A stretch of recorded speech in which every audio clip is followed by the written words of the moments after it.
But then it gradually got transformed into an ordinary religion. And most people didn't even notice. I sure did. I noticed and I fought against it.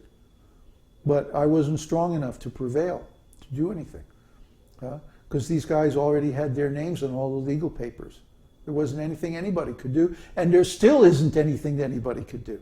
I mean, you go on the Sampradaya Sun and different devotee websites like that, and they're all like, yeah, let's purify ISKCON, let's kick these guys out, yeah. Sure. You and what army? They're not going to do anything. They can't. They don't have any legal standing. Try to understand.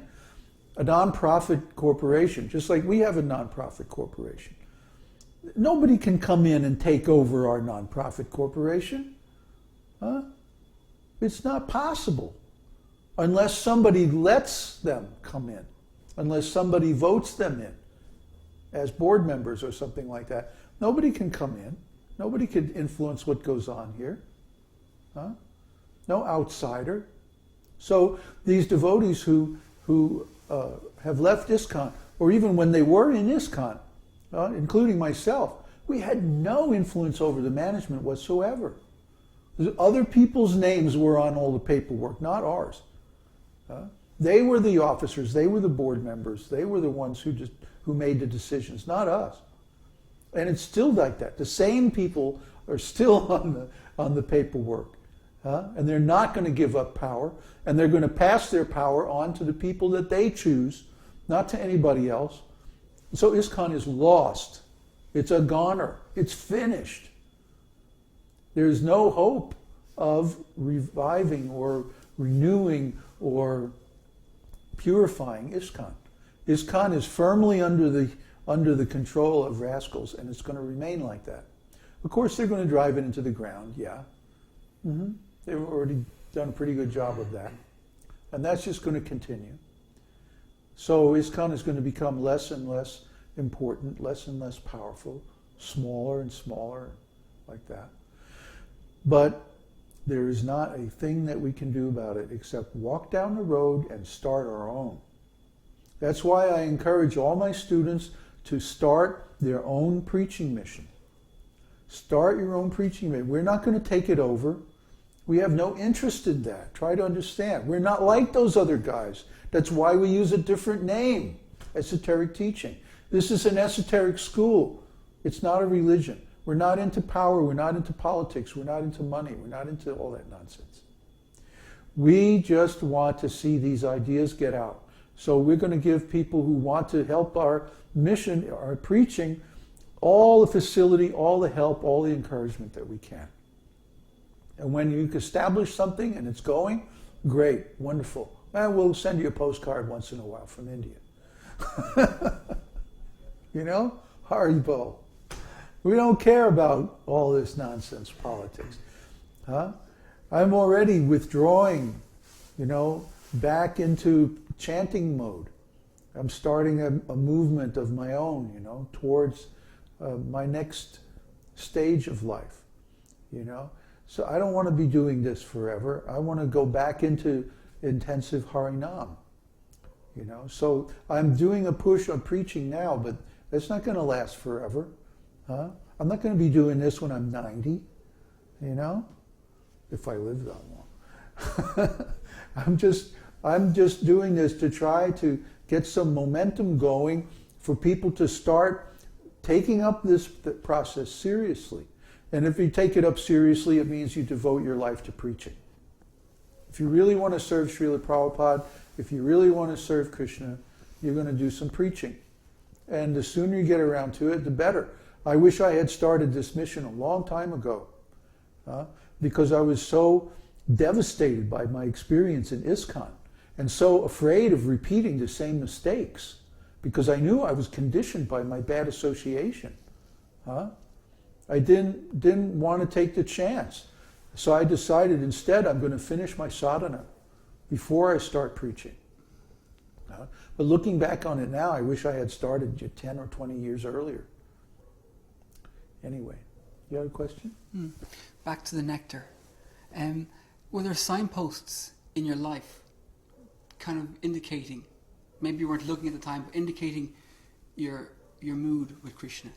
Like I said, when you get to the point where it's overwhelming, then it'll just become so obvious that you can't miss it.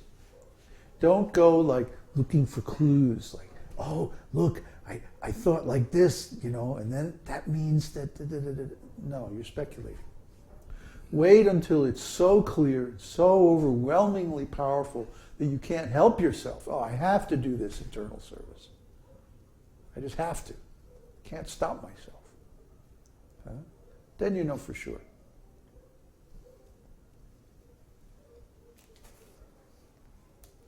I mean, how long have you been chanting? Next.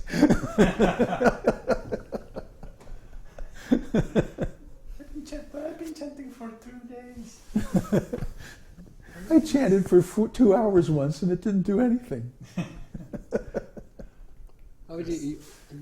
You mentioned that you didn't develop your personal relationship until after Krishna Darshan.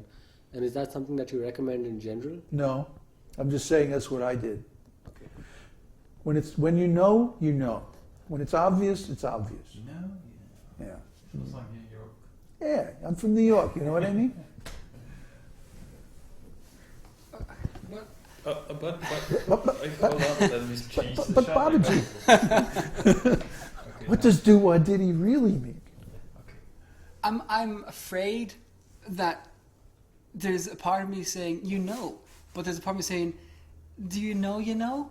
But then that means I don't know. But you know what I mean? I mean, it's like... I want to know, but I don't know. Because it's like, I'm kind of greedy, and I'm a kind of... I don't want to go too far in case I'm causing offense, but it's hardwired. It's kind of like, it's hardwired into myself, but then I'm kind of thinking, is this me, or is it these senses grabbing me? Is it real or is it Memorex? No, at your stage, you may know your general mood. Yeah. Okay? But you have to become purified before you can even think of trying to develop that mood. Yeah. Develop means get into all the details and start your internal service and stuff like that. You're too new. You still have a lot of purification to go through. You have to reach anartha nivritti. Right? Are you at anartha nivritti? Okay. So just put that on the back burner, and concentrate on your Vaidhi sadhana until you reach the stage where, like, it's all clear. Mm-hmm. Yeah?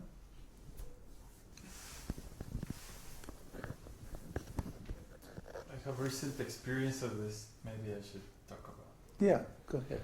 That I've been chanting like that also, and at the beginning I was desiring like what is my relationship? And then it's all speculative because you're trying to guess. And like that. So I basically stopped that and said, okay, it's just speculation. Let me just focus on the chanting, and not think of or try to imagine and like that. So once just by doing regular service and like that, or several times has happened now, that I feel a spontaneous mood by looking at a picture or having a spontaneous desire to do some particular activity, like chanting or cooking or whatever. So I think maybe you don't remember because it has been for a while now, but I think it starts like that. You start getting little flashes of spontaneous, like sudden rush to do something or to approach Krishna in certain mood. Mm-hmm. And then these things increase until I guess it's all day. That's how it starts. Mm-hmm. Yeah. And you just gradually develop the certainty. I mean, it's spontaneous. See, that's when it just It pops up. Yeah, it just pops up. Like I didn't know. I always thought my mind assumed that my principal relationship was going to be with Krishna, or maybe Lord Chaitanya.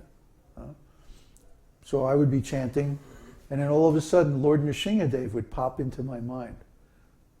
Just boom, spontaneously. And he'd tell a joke or something, and then he'd disappear. You just see the tail go. What was that? Hare Krishna, Hare Krishna. I kept thinking, well, this is going to be about Krishna. This is going to be about Krishna. It's going to be, and then the lion would show up. That's the example of mind and spontaneous. Yeah, and so I didn't put two and two together for the longest time. Years. And it wasn't until after, when Krishna appeared to me, when Krishna gave me his darshan, he said, you will